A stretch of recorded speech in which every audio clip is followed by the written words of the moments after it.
Commander Veltar stared at the holographic display floating above his command table. Red dots covered the star map, like a deadly disease spreading through space. Each dot represented a dead world. Each world had once been home to billions of Zephyrians. "Show me the latest reports from Kepler 442, Veltar ordered his aide. The young counselor's hands shook as he activated the data stream. Images filled the air around them. What they saw made Veltar's blood run cold.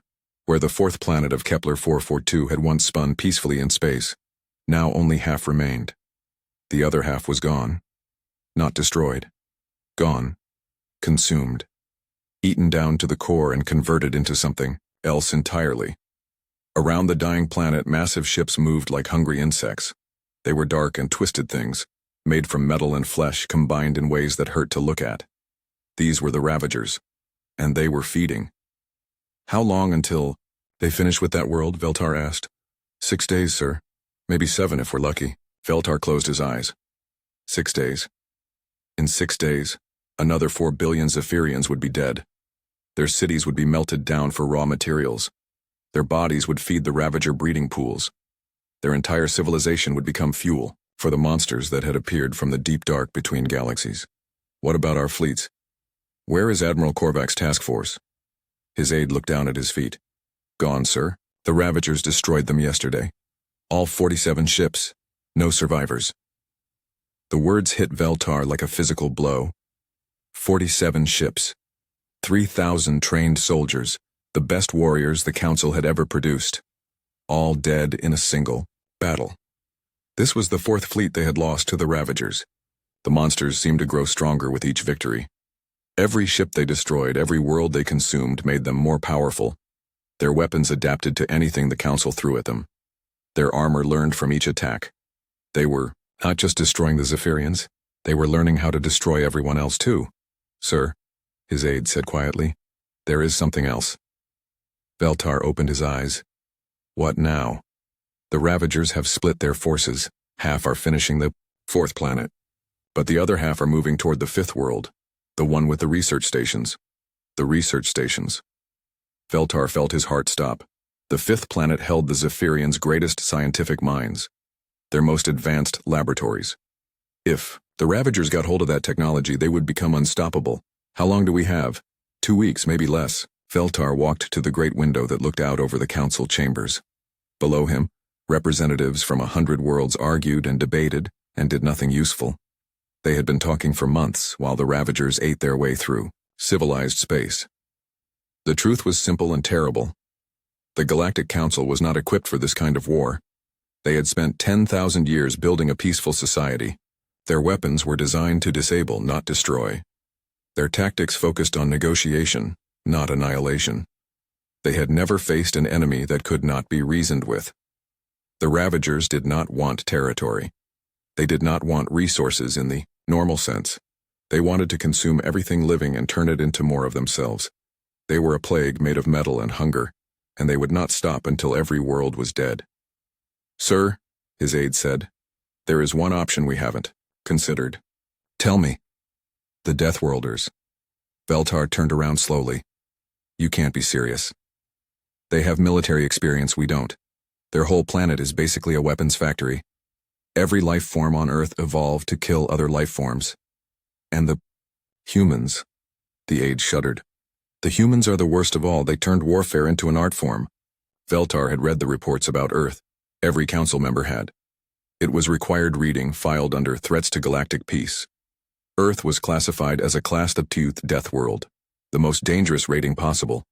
Most worlds developed intelligent life through cooperation and peaceful evolution. Earth was different. Earth was a nightmare planet where everything tried to kill everything else every single day.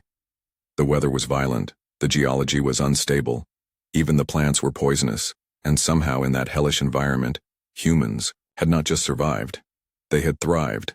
They had climbed to the top of their planet's food chain by becoming the most efficient killers in their ecosystem. When the Council first made contact with Earth 50 years ago, they had tried to integrate humans into galactic society. It had been a disaster. Humans didn't understand concepts like proportional response or acceptable casualties. When pirates attacked human trade ships, the humans didn't just fight back. They tracked the pirates to their home base and destroyed everything within. 100 light-years. The Council had quietly quarantined Earth after that. It was supposed to be for everyone's protection. Humanity was considered too dangerous to be allowed into civilized space. The quarantine protocols are still in effect, Veltar said. No contact with Earth without a full Council vote. Sir, with respect, the Zephyrians will be extinct in 2 weeks. How long do you think it will take to organize a Council vote? Veltar looked out the window again. The representatives below were still arguing about supply lines and evacuation procedures. They had been having the same arguments for months. By the time they agreed on anything, there would be nothing left to save. The humans refused our alliance request 50 years ago, Veltar said. They made it very clear they wanted nothing to do with the Council. Why would they help us now?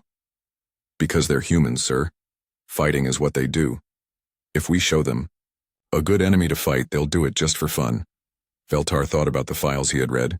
Human military history was one long story of impossible victories against overwhelming odds. They had a saying, if you find yourself in a fair fight, you didn't plan properly. They didn't fight wars to win territory or resources. They fought wars to completely destroy their enemies. Maybe that was exactly what the galaxy needed right now. Draft a message, Veltar ordered. Emergency frequency, maximum broadcast power. What should it say, sir? Veltar looked at the red dots spreading across his star map. Each dot was a dead world. Each world had tried to fight the Ravagers with honor and dignity and careful tactics. Each world had been consumed. Maybe it was time to try something different. Maybe it was time to fight dishonor with dishonor. Maybe it was time to fight monsters with bigger monsters. Tell them this, Veltar said. We need the Deathworlders, we need them now, and we need them angry. His aide began typing the message. As he worked, Veltar wondered if he was making the right choice. The Council had quarantined Earth because humans were too dangerous. What would happen when they came to help? But then he looked at his star map again. The red dots were spreading, faster now. In 2 weeks, the Zephyrians would join the billions of dead. In a month, maybe 2, the Ravagers would reach the core worlds. At least humans were on their side. He hoped. The message went out across subspace, broadcasting on every frequency toward Earth. 3 simple words that would change the galaxy forever. Need help. Far away in a star system marked with warning beacons and quarantine satellites, something stirred. The Deathworlders had received their invitation to war. Admiral Sarah Chen stood on the bridge of the UES Indomitable, watching Earth grow smaller behind them. Home looked peaceful from this distance, blue and white and beautiful. It was hard to believe that the pretty little planet had produced the most feared military in the galaxy. Admiral, incoming message from Fleet Command, her communications officer reported. Priority Alpha. Put it through. The message was short and direct, the way Sarah liked them. The Galactic Council was asking for help. Some kind of alien monsters were eating their way through civilized space. Traditional weapons weren't working. The Council needed someone with experience in total warfare. Sarah smiled. She remembered the last time the Council had contacted Earth. 50 years ago, they had offered humanity membership in their peaceful alliance. They had expected humans to be grateful for the chance to join galactic civilization. Instead, humanity had laughed at them. The Council's idea of warfare was like a children's game. They had rules about civilian casualties and proportional responses. They used weapons designed to disable rather than kill. They fought wars with lawyers and diplomats, not soldiers. Earth had politely declined their invitation. The Council had taken it badly. They had declared Earth too dangerous for civilized contact and set up a quarantine zone around the entire solar system. Now they were back, and they were begging. Communications. Get me Admiral Harrison at Fleet Command. The holographic image of Fleet Admiral Marcus Harrison appeared in front of Sarah's command chair. The old man looked tired but alert. Behind him, Sarah could see the organized chaos of the war room. Sarah, I assume you got the message. I did. What do we know about these Ravagers? More than the Council thinks we do. Remember the Tau Ceti incident 5 years ago? Sarah nodded. A deep space patrol had encountered unknown alien ships at the edge of human space. The aliens had attacked without warning or provocation. The patrol ships had been forced to destroy them completely. Same species, Harrison continued. Our xenobiology team studied the wreckage. These things are some kind of hybrid organic mechanical life form. They reproduce by consuming other life forms and converting the material into more of themselves. Like cancer. Exactly like cancer. And just as dangerous. They don't negotiate. They don't retreat. They keep growing until something kills them. Sarah pulled up the tactical data on her screen. The numbers were impressive. The Ravagers had consumed dozens of worlds. They had destroyed every fleet sent against them. Their technology seemed to adapt to whatever weapons were used. "What's our response?" Sarah asked. Harrison's smile was cold and sharp. "Full mobilization. Total war protocols. We're sending them everything we've got." Sarah felt her pulse quicken. Total war protocols hadn't been used since the Centauri Rebellion 20 years ago. It meant no rules, no restrictions, no mercy. How many ships? Task Force Ragnarok. 12 dreadnoughts. 48 destroyers. 6 carrier groups. And the Prometheus. Sarah whistled softly. The UES Prometheus was humanity's newest and most powerful ship. It was officially classified as a deep space exploration vessel. Unofficially, everyone knew it was a planet killer. The kind of weapon you only used when you wanted to make sure your enemy never bothered anyone again. "Who's in command?" "You are, Admiral. Congratulations on your promotion." Sarah felt the weight of command settle on her shoulders. Task Force Ragnarok represented nearly a quarter of humanity's deep space fleet, the most powerful military force Earth had ever assembled. Orders? Simple. Go to the Kepler 442 system. Kill everything that isn't supposed to be there. Protect the Zephyrians if you can, but don't let that stop you from completing the primary mission. And the primary mission is? Complete extermination of the Ravager species. Sarah nodded. It was a typical human solution to the problem. The Council had been trying to fight the Ravagers like they were a conventional enemy. They kept looking for ways to defeat them or drive them back or negotiate with them. Humans understood something the Council didn't. Some enemies couldn't be defeated. They could only be destroyed. Completely, utterly. Down to the last individual. Timeline? You leave in 6 hours. The rest of the task force will meet you at the rally point. The connection ended. Sarah turned to her crew. They were all watching her with expressions of excitement and anticipation. Her people had been hoping for a real war for years. The peace with the Council had been boring. "All hands. This is Admiral Chen. We have new orders. We're going to war." The bridge erupted in cheers. Sarah let them celebrate for a moment before continuing. "The enemy is called the Ravagers. They've been eating alien colonies for months. Traditional tactics haven't worked. So we're going to show the galaxy how humans fight a real war." Her tactical officer raised his hand. "Rules of engagement, Admiral?" "There are no rules. These things killed billions of civilians. They consume entire planets. They're not soldiers or warriors. They're a plague. And we're the cure." Sarah pulled up the star charts showing the Kepler 442 system. Red markers indicated Ravager positions. Blue markers showed the last known locations of Zephyrian survivors.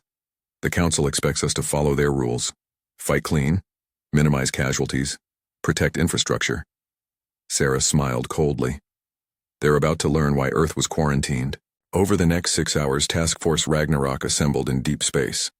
Sarah watched from the Indomitable's observation deck as her fleet took shape. 12 massive dreadnoughts, each one capable of destroying a city with a single salvo. 48 destroyers, fast and deadly, designed for close combat. 6 carriers, their fighter bays packed with atmospheric fighters and boarding pods. And at the center of it all, the Prometheus, nearly 2 kilometers long and armed with weapons that officially didn't exist. The kind of ship you built when you wanted to make sure your enemy's children's children would remember your name. "Admiral," her communications officer called. "Incoming. Transmission from the Galactic Council." Sarah accepted the call. Commander Veltar appeared on her screen. The alien looked nervous. "Admiral Chen, we appreciate Earth's willingness to assist. However, we must stress the importance of following established protocols for civilian protection and—" Sarah cut him off. "Commander, let me make something clear.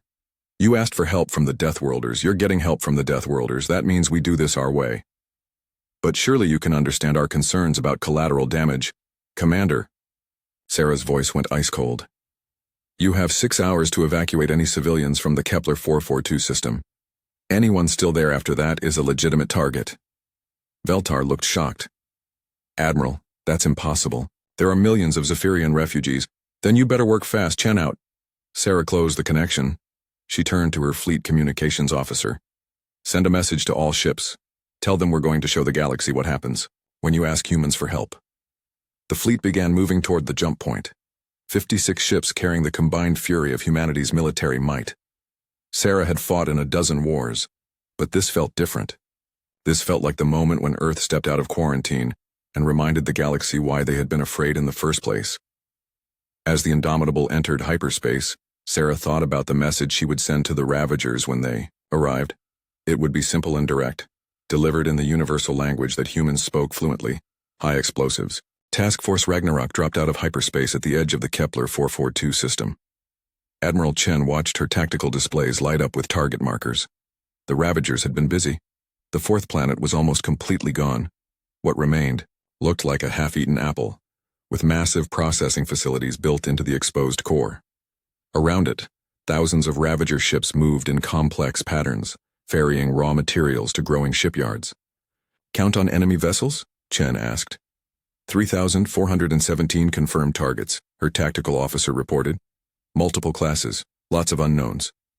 Chen studied the display. The Ravager fleet was massive, but it was also spread out across the entire system. They were focused on consumption, not defense. Classic mistake. Any word from the Council observers? They're requesting a tactical conference. They want to discuss strategy and coordinate. Tell them to stay out of our way. Communications, open a channel to all ships. The faces of her ship captains appeared on Chen's screen. 56 of humanity's best warriors ready for battle. Ladies and gentlemen, you can see the tactical situation. The enemy has superior numbers but poor positioning. They're treating this like a mining operation, not a military engagement. Captain Torres of the destroyer Blood and Iron raised his hand. "He orders, Admiral. We're going in hard and fast, no warning shots, no attempts at communication, no prisoners." Chen's smile was cold as vacuum. Complete extermination. Show them what a real predator looks like. The fleet began moving toward the inner system. The Council observers sent increasingly urgent messages, asking for clarification of tactics and rules of engagement. Chen ignored them all. The Ravagers detected the human fleet when they were still 3 hours out. Their response was immediate and overwhelming. 1,000 ships broke off from their consumption duties and formed up for battle. Chen watched them approach. The Ravager ships were ugly things, all sharp angles and organic curves.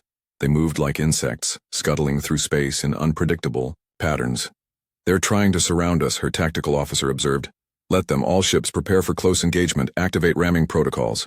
Around the bridge, her crew exchanged excited glances. Ramming protocols were a purely human innovation. No other species was insane enough to use their ships as weapons. The two fleets closed on each other. At 10,000 kilometers, the Ravagers opened fire. Energy beams and plasma bolts filled space between them. The human shields absorbed most of the damage, but several destroyers took hits. "Return fire," Chen ordered. The human response was immediate and devastating. Kinetic projectiles launched from magnetic accelerators, traveling at significant fractions of light speed.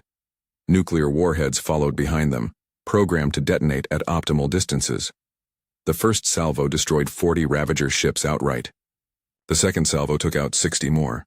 But the remaining Ravagers kept coming, their weapons adapting to human tactics with disturbing speed. "Their energy shields are learning," the tactical officer reported.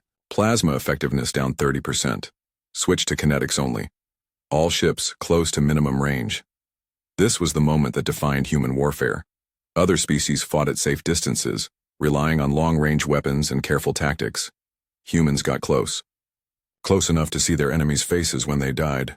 The human fleet plunged into the Ravager formation like a spear thrust. Destroyers weaved between enemy ships, their gun batteries firing continuously. Dreadnoughts carved through Ravager squadrons, their massive weapons turning enemy vessels into expanding clouds of debris. Captain Torres led the first boarding action in galactic history. His Marines loaded into assault pods and launched directly at a Ravager command ship. "Torres, to all boarding teams," his voice crackled over the comm. "Remember, these things killed 4 billion Zephyrians, no mercy." The Marines cut through the Ravager hull with plasma torches and poured into the ship's corridors. What they found inside defied description. The ship was part machine, part living creature. The walls pulsed like heartbeats. The floors were covered in something that might have been blood or oil or both. The Ravagers themselves were worse. They looked like insects that had been crossed with machinery, all chitinous armor and metal limbs. They fought with weapons that grew out of their bodies, firing acid and electricity and things that had no name. But Marines had trained for combat in every environment Earth could provide. They had fought in Arctic blizzards and jungle swamps, and radioactive wastelands. The inside of an alien bioship was just another day at the office. "Contact front," Sergeant Williams called out as a group of Ravagers rounded a corner. Engaging. The firefight was brutal and close. Ravager acid ate through Marine armor. Human bullets tore through Ravager carapaces.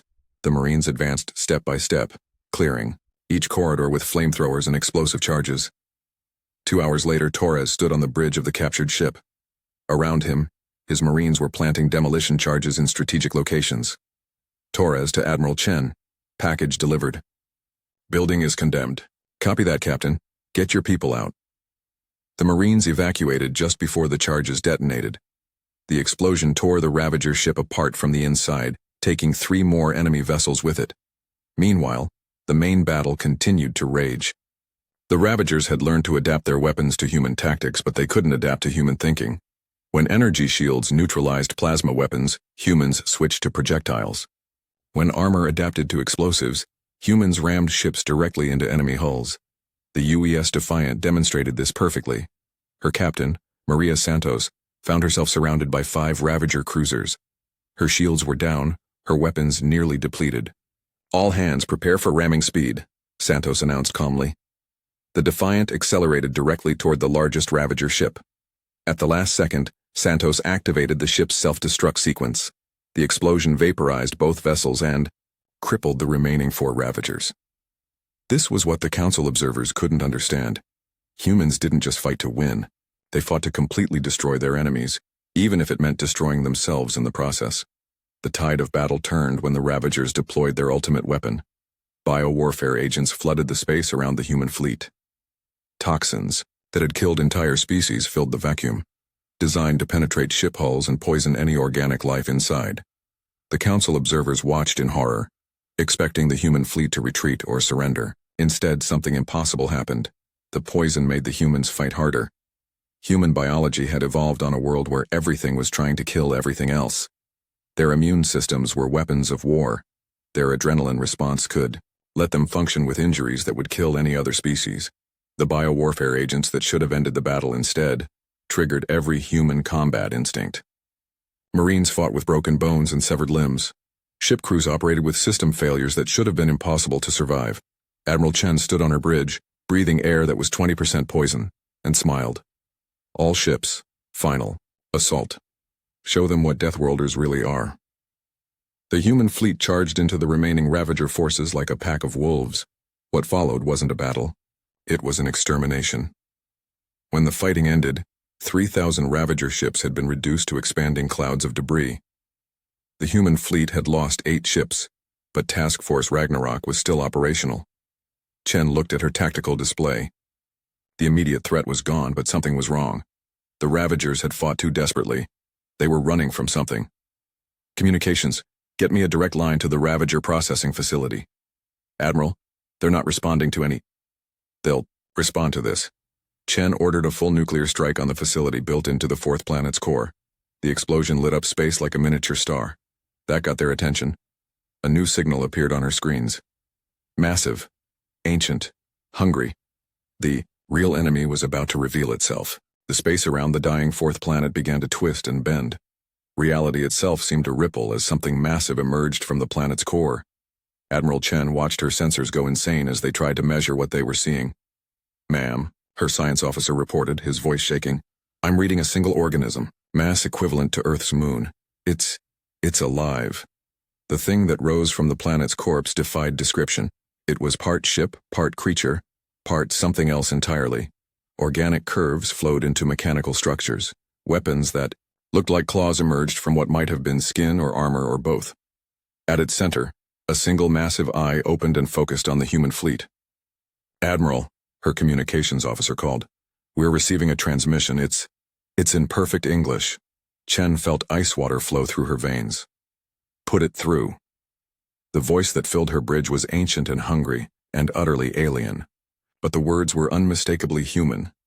Greetings, children of the Death World. I am the Queen of the Ravagers. I have consumed 1,000 civilizations across 1,000,000 years. Your language is delicious. Your memories taste of violence and fire. Chen kept her voice steady. This is Admiral Chen of the United Earth Fleet. You are in violation of interstellar law. Surrender now and you will be given a fair trial. The Queen's laughter was like the sound of civilizations dying. Fair trial?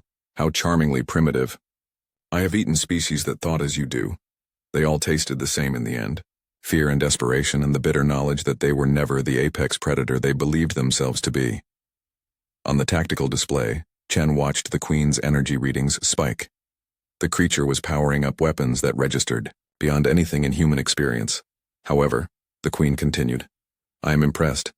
You are the first species to actually damage my children in open battle. Most simply die screaming. You fight back. It makes the feast more interesting. We're not prey, Chen said coldly. Everything is prey to something, child. Your species understands this better than most. I have absorbed the memories of your victims. I know about your wars, your genocides, your beautiful, efficient cruelty.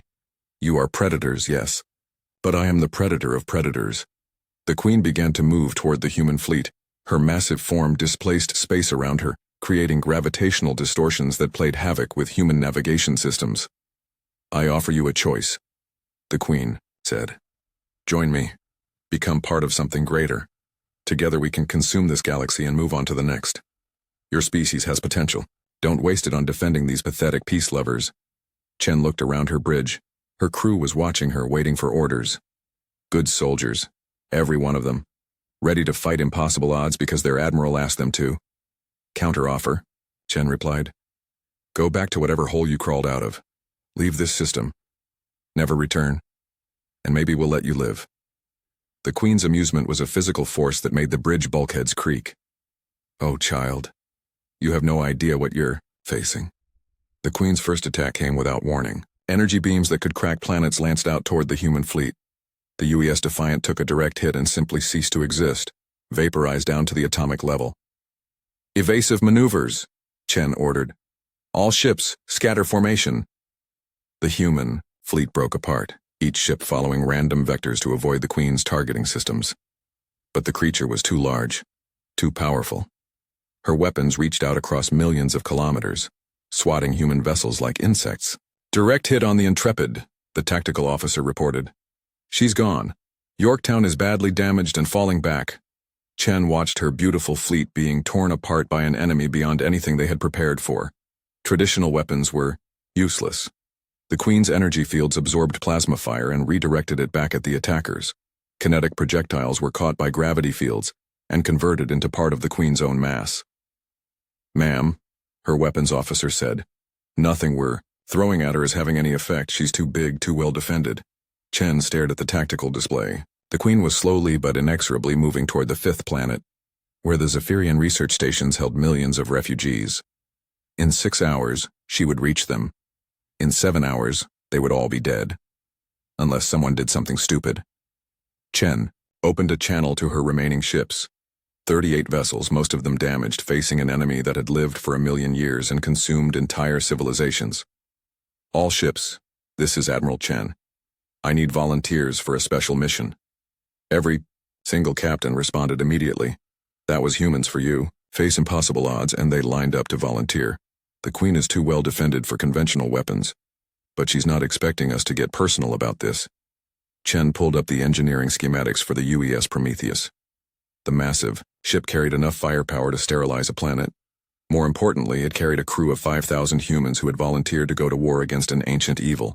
Captain Morrison, how long would it take to evacuate the Prometheus? Morrison's face was grim. Ma'am, if you're thinking what I think you're thinking, 20 minutes to get everyone off safely. You have 15.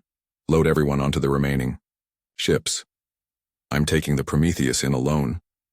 Her bridge crew stared at her. Chen could see the understanding in their eyes. The Prometheus wasn't coming back from this mission. Admiral, Captain Torres of the Blood and Iron protested. Let us come with you. A full attack, negative. 1 ship, maximum velocity. Ram attack directly into the Queen's central mass. Detonate everything we've got when we hit. It was a suicide. Run. Pure and simple. The kind of tactic that only worked because humans were insane enough to try it. Ma'am, her communications officer said quietly. The Queen is listening to everything we say. Chen smiled coldly. Good. Let her hear this. She opened a channel to the Queen. Your Majesty, you're right about one thing. Humans are predators. But you made one mistake. And what is that, little death child? You assumed we were hunting you for food? Chen's voice went ice cold. We're not hunting you for food. We're hunting you for sport. The Prometheus broke away from the fleet and accelerated toward the Queen. The massive ship's engines pushed it beyond safe operational limits, but safety wasn't the point anymore. The Queen's weapons focused on the approaching dreadnought. Energy beams that could shatter moons hammered the Prometheus's shields. The ship's armor melted and reformed under the assault, but the Prometheus kept coming. Admiral, Morrison reported from the evacuation shuttles. All crew clear. You're on your own. Chen stood alone on the bridge of humanity's most powerful warship. Around her, automated systems managed the final approach. She could have transferred to a shuttle, could have escaped. Instead, she took manual control. This is for every world you destroyed, she said into the comm. This is for every species you consumed. This is for thinking humans would be easy prey. The Prometheus struck the Queen at 17% of light speed. The impact released energy equivalent to a supernova. For a brief moment, a new star blazed in the Kepler 442 system. When the light faded, both the Prometheus and the Queen were gone. But space wasn't empty. Something was moving in the debris field, something that shouldn't have survived. Admiral Chen's voice crackled over the emergency beacon, transmitted from a life pod that should have been vaporized. Task Force Ragnarok, this is Chen. Mission accomplished, the Queen is dead, but we've got a problem. The remaining human ships moved toward the debris field. What they found there would change everything. Chen's life pod was intact, protected by technology that hadn't existed 5 minutes ago. And she wasn't alone. Admiral, Captain Torres asked over the comm, what's your status? Chen's laughter was sharp as broken glass. I'm fine, Captain. Better than fine. It turns out when you kill something that's been absorbing entire civilizations, for 1,000,000 years you inherit a few things. The Queen was dead. But her knowledge, her technology, her power, that belonged to humanity now. 3 months after the Battle of Kepler 442, Commander Veltar stood in the council chambers and wondered what he had done. Around him, representatives from 100 worlds argued in hushed, frightened voices. The topic was always the same these days: what to do about the humans. The rescue mission had been a complete success. The Ravagers were extinct. Every last one of them destroyed by human weapons. The Zephyrian survivors had been saved. Their research stations were intact. Their colonies could rebuild, but the humans had never left. The situation is getting worse, reported Ambassador Kiln from the Centauri delegation. Human ships are now permanently stationed in 7 systems. They claim it's for protection services, but they're building military bases. Veltar pulled up the latest intelligence reports on his tablet. The reading made his blood run cold. After Admiral Chen's suicide run had killed the Ravager Queen, something impossible had happened. Chen had survived. Not only survived, but somehow absorbed the Queen's knowledge and technology. The human fleet now possessed weapons and defenses beyond anything the Council had ever seen. What's the status of their shipbuilding program? Asked Representative Morth from the inner worlds. Accelerating, Veltar replied grimly. They've established construction facilities in the Kepler system using Ravager biotechnology. Latest estimates suggest they're producing 3 new ships per week. The chamber fell silent. 3 ships per week. The humans were building a fleet, larger than anything in galactic history. And the Zephyrians are cooperating with this? Someone asked. Veltar nodded reluctantly. Complete cooperation. They view the humans as their saviors. Several other species have already requested human protection services. That was the real problem. The humans hadn't conquered anyone. They didn't need to. After word spread about their victory over the Ravagers, half the galaxy was lining up to ask for human protection. The Arcturus colonies had been the first. Pirates had been raiding their outer settlements for months. The Council's peacekeeping forces had failed to stop them. Within a week of requesting human assistance, the pirate problem was solved. The humans hadn't just driven off the pirates. They had tracked them back to their base, destroyed their entire fleet, and left the wreckage in orbit as a warning to others. The Vegan Trade Consortium was next. They were having labor disputes on their mining worlds. The Council had sent negotiators and mediators. The humans sent a single destroyer and 2 marine companies.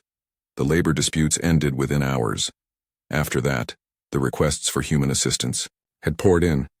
Border conflicts, trade disputes, colonial rebellions. Problems that the Council had been struggling with for years were solved by humans in days or weeks.